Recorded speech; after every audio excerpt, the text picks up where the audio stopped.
Hello guys! Nakapunta na ba kayo dito sa Sincerity Cafe and Restaurant sa May Binondo? Kung hindi naman, hindi problema dahil kakain tayo at titignan natin kung hindi nagbago yung quality ng food nila dito. Alam niyo ba guys, sa 1956 pa pala nag-start ang restaurant na to at nagpasalin-salin na sa 3 generation. Alam guys, kung pupunta kayo dito ay agahan nyo dahil talaga may pila. Ito yung Sincerity Fried Rice na good for 2. May chorizo, garlic, spring Natuwa onion. naman ako sa crab meat omelette dahil big in servings. Hindi tinipid yung crab at vegetables.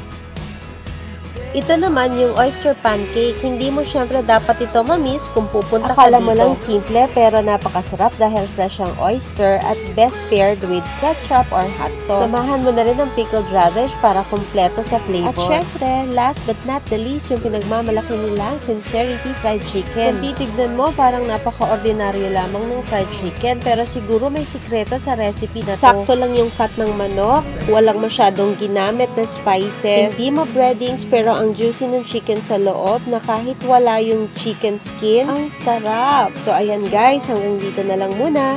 See ya!